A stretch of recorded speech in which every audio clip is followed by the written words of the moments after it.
Okay, welcome back to Sandy Maintenance. Today we're going to be basically a first look or a first impression of the Canon Unitrol 10 STX. This is something we picked up. We actually picked two of them up. There was no sense in doing an actual install video on this because it's fairly easy to do, and also putting it together is pretty much already together when you get it. Just a few screws here and nuts and you're pretty well good to go. So we'll take a look at this here and out of the way. This is basically about what we're going to be looking at and talking about, so we'll get right into that, okay?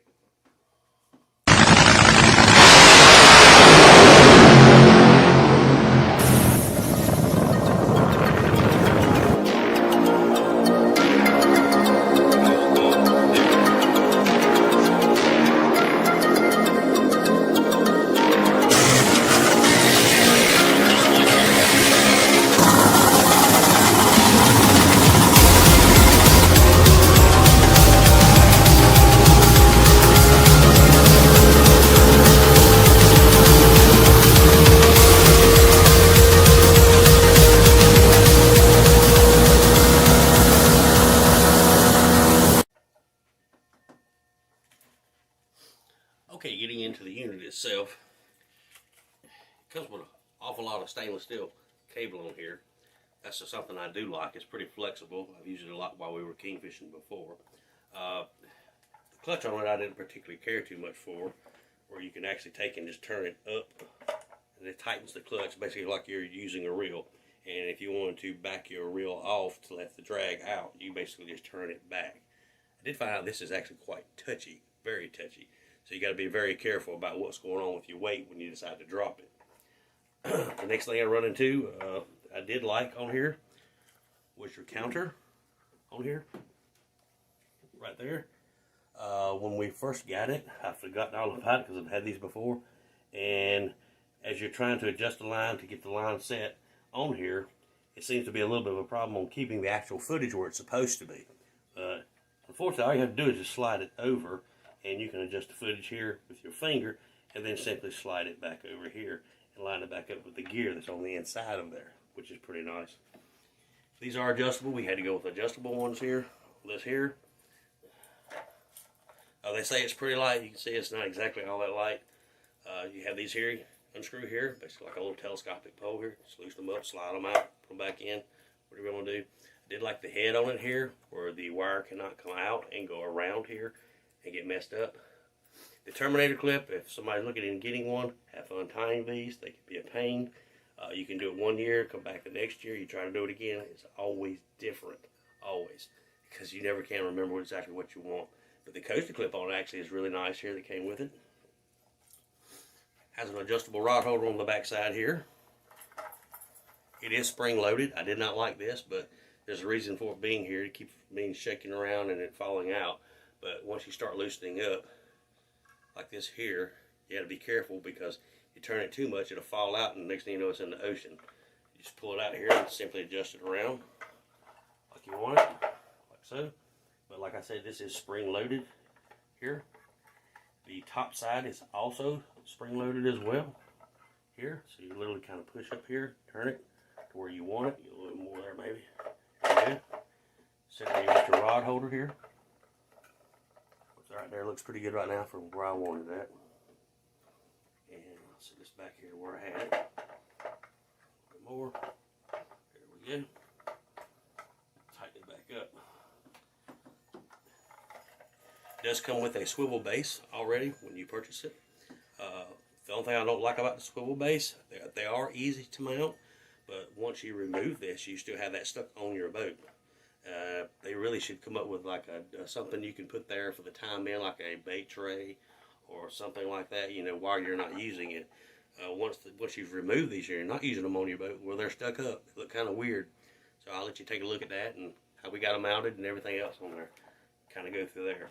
And I did want to cover, if you're planning on purchasing one, you have to keep the engine in mind where you're trolling, on how far your engine sticks out, as well as where the lines will be going as well.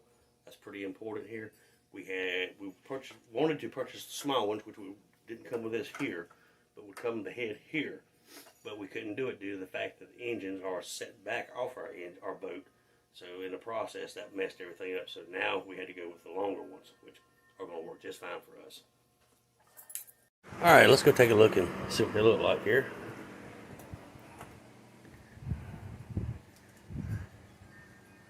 Them mounted. On the keep in mind part about have your engine sets here. If we were to run with a set with just this length and only this length here, that's it, and turn them out, if you went to make a turn, the engine would more likely pick it up, especially that one on that side, because it's just for trolling. It would more than likely pick it up.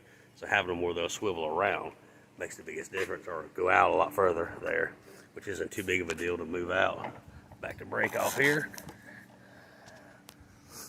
If I can get it to turn around. Do it with one hand here. Try to anyways. Here we go. From the outside of the boat. Reach up here and turn this dude. Get him on out. Turn this one here. Get him on out too. There's an airplane. Now I got plenty of room. I can stretch out there and troll like I want. Taking them back in isn't too big of a deal either. Slide them back in. Lock it off here. Lock it off. Tighten the line up. Here we go. Somewhat, see there, sorry about the bouncing around the camera. Alright, get up in the boat here. Here we go. Do have this nice little feature here on the bottom. Just simply pull it, turn it around. I'll use the other hand here. Lock it in place. It does have a little bit of a wobble to it there. Don't think you care for that too much, because I believe I'll be listening to that a lot as you're going wherever you're going. It spins around pretty easy though. It'll lock anywhere you want it to lock to, which is pretty cool. If you want this angle here, lock in that angle. Move it over a little bit more. Lock in that angle. Also turn all the way completely around and come into the boat too if you wanted to. This is what they look like here and how they're set up. Like I said, when you take them off, which I'll pull one off real quick. You know, once you get it off, this is pretty much what you're left with. This is pretty much what's going to stay on the boat all the time. And the screw does have a retainer in there to keep it from falling out while you don't have them in here. But simply sits here. It'd be nice if somebody had a bait tray they could slide into here or whatever. You can use it while you're not using the downriggers. We did go with the manual ones. They seem to be getting kind of hard to find for some stupid reason. We were looking at electric, but most people who buy 2 electrics wind up having to buy a manual as a backup. Well, I wasn't interested in buying 3, so we just went with 2 manuals from the get-go. And I believe we can deal with these a lot better than we can with electric. That's less wires we got to run. Cheaper on us anyways, a lot cheaper. These weren't too bad in price. They did come with a little bit of a rebate, I think $25, which wasn't much. But I'll give you take a look at what's going on and what it looks like once they're mounted. Be careful where you mount it at here. Keep in mind, once you get the fish on, you do have to gaff the fish as well, so you will be stuck in here or whatever you're trying to do, or may have 2 people trying to get in here. So as far back as we could go, we have a closed-in transom, which made it even harder. We couldn't move it up any further due to the fact that I don't know if I'd really been able to clear the engines coming up anymore. So this is basically what it looks like from here. Downriggers there, outriggers on the top. Okay, I'll also show you this 2 watts out here. It's nice and bright. This part here actually slides over. You can see the gear here, and you can simply just push it in a little bit, and more there maybe. There we go. Kind of let you adjust it, take it back to wherever you want to take it to. And once you get it done there, you just simply just slide it back over the top of the gear there. There we go. Make sure that meets up where it should be. And that'll let you adjust your depth there for that part. As far as storing them, they're not too bad in the boat. As far as putting them in here, let them stay in here at least a couple days before the fishing trip. Other than that, everything pretty well comes out of here. Now I just got to take my outriggers and pull them down and put them in here as well for the next trip to go out. Now that both of them are off, this is what it looks like with them both off. It's a little annoying to be saying. really should have like a cushion or something you can stick on here, or another rod holder or something they should make. I know a lot of people like using the gimbals to attach to the bottom of them. That would be totally up to you, but if you ever actually watch somebody use them, they always have a rope coming off the side tied to the boat to keep them from falling out or turning around. So I will add that in as well. Okay, it also came with these nice little clips here to go right along with them. They're to hook to the back side of the ball when you install one, which looks about like this here. This is a 6-pound ball. These are very expensive. Something I hope that nobody loses anytime soon, because you're sure probably not going to get it back. But the heavier the ball, the more expensive they get. I noticed that right off the bat.